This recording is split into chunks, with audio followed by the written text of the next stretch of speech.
राजद का मतलब होता है गुंडाओं की पार्टी। गुंडा है।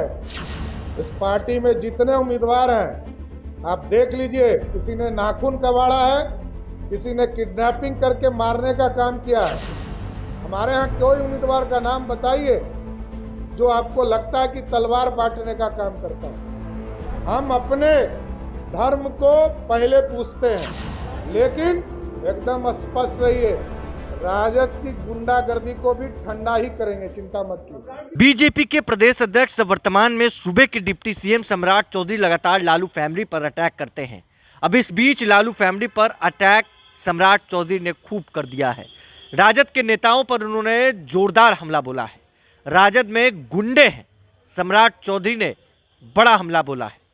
साथ ही साथ बीजेपी के प्रदेश अध्यक्ष सूबे के डिप्टी सीएम सम्राट चौधरी ने आगे कहा कि लालू प्रसाद यादव ने उन लोगों को टिकट दिया है जो लोग नाखून कबाड़ा करते थे, फिर हत्या करते थे। प्रत्याशियों पर राजद के द्वारा दिए गए टिकटों पर उन्होंने प्रहार किया और खूब बोला है राजद मतलब गुंडों की पार्टी। सम्राट चौधरी किस तरीके से दहाड़ते हुए नजर आ रहे हैं, रोनी आचार्य पर, तेजस्वी यादव पर, लालू फैमिली पर दहाड़ रहे हैं। क्या कुछ कह रहे हैं सम्राट चौधरी, जरा इस वीडियो में सुनिए। क्या क्या धनबल की पार्टी है, जो महागठबंधन वो जनमल की पार्टी है, और ये तलवार बांटने की काम करती है ये भारतीय जनता पार्टी, और ये कला बांटने। राजद का मतलब होता है गुंडाओं की पार्टी। गुंडा है।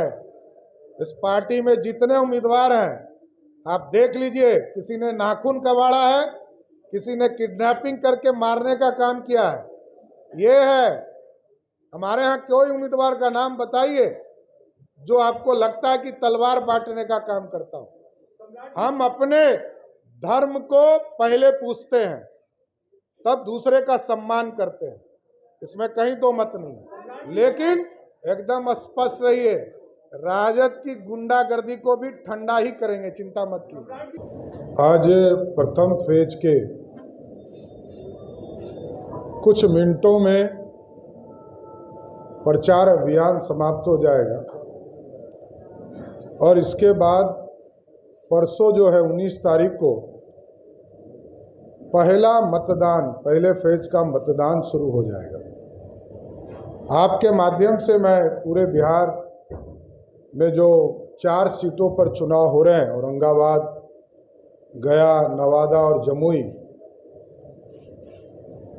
तमाम मतदाताओं से आग्रह करना चाहता हूं, निवेदन करना चाहता हूं, देश के यशस्वी प्रधानमंत्री जी को मजबूत करने के लिए, भारत को श्रेष्ठ बनाने के लिए, भारत को विकसित भारत बनाने के लिए, साथ साथ विकसित बिहार बनाने के लिए सभी लोगों से अपील करता हूं कि भारतीय जनता पार्टी और एनडीए के दो साथी, हिंदुस्तानी अवाम मोर्चा और लोजपा के उम्मीदवार वहां लड़ रहे हैं।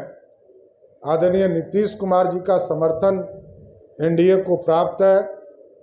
आगे के फेज में जेडीयू सभी सीटों पर दूसरे फेज में चुनाव लड़ेगी, लेकिन हम आग्रह करना चाहते हैं पूरे एनडीए के तरफ से, आम मतदाताओं से, कि सभी सीटों पर नरेंद्र मोदी जी के नेतृत्व में जो एनडीए है उसको मतदान करें और विकसित भारत का सपना जो इस देश के यशस्वी प्रधानमंत्री जी ने देखा है, 2047 का भारत कैसा होगा, उस भारत के कल्पना के लिए मतदान करने का काम करें। और प्रधानमंत्री जी ने स्पष्ट तौर पर अपने संकल्प के माध्यम से बताया कि गरीबों को 4 करोड़ से अधिक घर हम उपलब्ध करा चुके हैं और 4 करोड़ घर पिछले 10 साल में उपलब्ध कराया गया है। और आगे कोई भी देश में गरीब वर्ग के लोग हैं, उनको पक्का मकान देने के लिए 3 करोड़ घर और अधिक बनाने का काम भारत की सरकार करेगी। इसके साथ साथ बिहार में लगभग 55 लाख लोगों को पक्का मकान प्रधानमंत्री आवास योजना के माध्यम से दिया गया। बिहार की सरकार ने जो 96 के पहले घर बने हैं उसको आदरणीय नीतीश कुमार जी ने सहमति दिया है कि वैसे घर को भी हम बनाने का काम करेंगे जो ध्वस्त हो गए हैं, टूट गए हैं। उनको भी मरम्मती के लिए भी पैसा देंगे और 96 के पहले जो घर बने हैं उनको अलग से भी बनाने का काम करेंगे। इसके साथ साथ विशेष तौर पर आयुष्मान भारत जो हेल्थ कार्ड है, हम लोगों ने पिछले मार्च महीने में लगभग 2 करोड़ से अधिक लोगों का हेल्थ कार्ड बनाने का काम बिहार में किया और ये गारंटी है अब किसी भी हॉस्पिटल में जिनको भी नेशनल फूड सिक्योरिटी एक्ट के माध्यम से जिनको भी 5 किलो अनाज मिल रहा है वो 5 लाख तक का इलाज कराने का काम किसी भी हॉस्पिटल में कर सकते हैं जहां भी इम्प्लॉयमेंट का काम आयुष्मान भारत का है। साथ ही साथ बिहार को विकसित बनाना है, कई एक्सप्रेसवे हम बनाने का काम आगे के दिनों में करेंगे, चाहे वो बक्सर से लेकर भागलपुर हो, अभी 4 लेन बन रहे हैं, इसको हम लोग 6 लेन में अपग्रेड करने का काम करेंगे, एक्सप्रेसवे बनाएंगे। रक्सौल से पटना और पटना से हल्दिया कलकत्ता तक जो है एक्सप्रेसवे बनाने का काम किया जाएगा। पटना से पूर्णिया एक्सप्रेसवे बनाने का काम किया जाएगा और सिल्लीगुड़ी से गोरखपुर, ये पूरी तरह बिहार में सरदे अटल बिहारी वाजपेयी के बाद इतना बड़ा इंफ्रास्ट्रक्चर का काम आदरणीय प्रधानमंत्री जी के नेतृत्व में होगा। इसलिए विकसित भारत बनाना है और साथ ही साथ मुद्रा लोन के लिए भी, कि मुद्रा लोन के माध्यम से लगभग 42 लाख करोड़ रुपया का उपलब्ध कराया गया, जिससे नौजवान मुद्रा लोन के माध्यम से, स्टार्टअप के माध्यम से रोजगार सृजन का काम कर रहे हैं, रोजगार देने वाला बन रहे हैं। कुछ लोग सिर्फ बयानबाजी करके लोगों को ये कह रहे हैं कि 17 साल बनाम 17 साल, 17 महीने में अपने जिस विभाग के मंत्री थे, चाहे वो पथ निर्माण हो, चाहे वो नगर विकास हो, चाहे वो हेल्थ डिपार्टमेंट हो, चाहे वो RWD हो या पर्यटन हो, उसमें एक भी वैकेंसी नहीं निकली। यही है क्वालिटी ऑफ वर्क।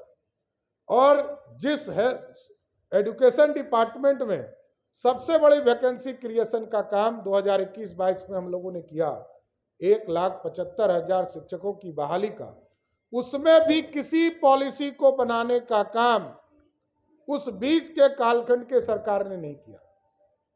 और जो हम लोगों ने 2021-22 में वैकेंसी क्रिएट किया था, उसी वैकेंसी को PPSC को हम लोगों ने देने का निर्णय लिया था। उसी वैकेंसी पर बार बार की हमने किया। अरे आपके आदरणीय माताजी, पिताजी दोनों मुख्यमंत्री रहे बिहार में, 1 लाख लोगों को भी सरकारी नौकरी 15 साल में नहीं मिला। और नीतीश कुमार जी ने 2005 से लेकर 2020 तक में 7.5 लाख लोगों को नौकरी दिया और 2020 से 2025 में NDA का कमिट। तो आपने सुना है बिहार के डिप्टी CM सम्राट चौधरी को सीधा वार लालू फैमिली पर सम्राट चौधरी ने किया है। देखिए जिस तरीके से लालू फैमिली पर बड़ा अटैक सम्राट चौधरी ने किया है, अब देखने वाली बात यह है कि लालू फैमिली की तरफ से, तेजस्वी यादव की तरफ से क्या प्रतिक्रिया होती है। राजद के द्वारा दिए गए टिकटों पर सम्राट चौधरी ने प्रहार किया और उन्होंने कहा कि नाखून कबाड़ने वाले लोगों को टिकट लालू यादव ने दिया है, जो लोग कभी हत्या करते थे, अपराधी थे। बहरहाल अब देखना है क्या होता है। इस खबर में बस इतना ही। अगर आपने तक लाइव सिटीज को सब्सक्राइब नहीं किया है, जल्द से लाइव सिटीज को सब्सक्राइब कर ले। धन्यवाद।